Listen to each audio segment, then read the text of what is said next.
हमेशा खुशी और उमंग से भरपूर होता था। हमारी कल्पनाओं की कोई सीमा ही नहीं होती थी और हम ये जानते थे कि ये जीवन जादुई है। जब हम बच्चे थे तो इस दुनिया को बड़े आश्चर्य और श्रद्धा भाव से देखते थे।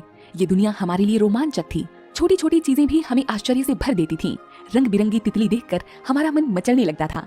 इस जादू को हम कैसे जी सकते हैं? क्या इस जादू से हम अपने सपनों का जीवन पा सकते हैं? हाँ दोस्तों, इस जादू से इस संसार में सभी चीजें संभव है। जब आप इस जादू का इस्तेमाल करना सीख लेते हैं तो आप आश्चर्य करते हैं कि आखिर आपने जीवन के इस जादू में विश्वास करना ही क्यों छोड़ा। तो क्या आप तैयार हैं जीवन जी सकते हैं? यह शब्द है कृतज्ञता। इस संसार के जिस व्यक्ति ने इस जादुई शब्द के रहस्य को समझ लिया है, उसने अपने जादुई संसार में प्रवेश कर लिया है। इन धर्म ग्रंथों के जटिल वाक्यों को जब सरल किया जाता है तो ये आईने की तरह एकदम साफ हो जाता है। हैरत की बात तो ये है कि आज से हजारों वर्ष पहले जब इन्हें लिखा गया था, ये तब भी उतने ही सच थे जितने कि अब हैं।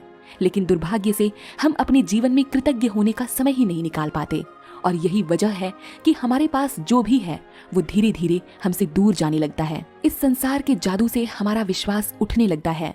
लेकिन एक बार फिर आप कृतज्ञ होकर वो सभी चीजें पा सकते हैं जो आपके जीवन में नहीं है। किताब में लेखिका आगे कहती है कि यह संपूर्ण सृष्टि कृतज्ञता के इसी नियम के जरिए काम करती है। ये न केवल हमारे समूचे जीवन को संचालित करती है बल्कि एक अणु से लेकर ब्रह्मांड में मौजूद सभी ग्रहों की गति को शासित करती है।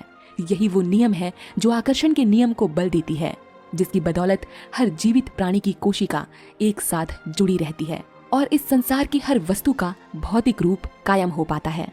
हमारे जीवन में यह नियम विचारों और भावनाओं पर काम करता है, क्योंकि हम भी ऊर्जा ही हैं और जैसी ऊर्जा हम देते हैं, जैसा महसूस करते हैं, वही हमें वापस मिलता है, अर्थात वही हम आकर्षित करते हैं। इसके बाद लेखिका कहती हैं कि अगर आप सोचते हैं कि हम अपनी नौकरी को पसंद नहीं करते या हमारे पास पर्याप्त धन नहीं है या हमें एक आदर्श जीवन साथी नहीं मिल सकता या मैं अपनी बीमारी को ठीक नहीं कर सकता या मेरे परिवार के साथ मेरे संबंध अच्छे नहीं हैं या मेरा बच्चा मेरी एक बात नहीं मानता, तो आप अपनी ओर ऐसी ही भावनाओं से जुड़े अनुभवों को आकर्षित करते हैं। इसके विपरीत अगर आप उन चीजों के बारे में सोचते हैं जिनके प्रति आप कृतज्ञ हैं, जैसे मैं अपनी नौकरी से प्यार करता हूँ, मेरा परिवार मददगार है, मेरी छुट्टियां बेहतरीन रही और आज मैं गजब का अनुभव कर रहा हूँ, तो यह कृतज्ञता एक चुंबक की तरह आपके जीवन में उतनी ही अधिक समृद्धि और प्यार भरे अनुभवों को आकर्षित करती है। आकर्षण का नियम इसी तरह काम करता है।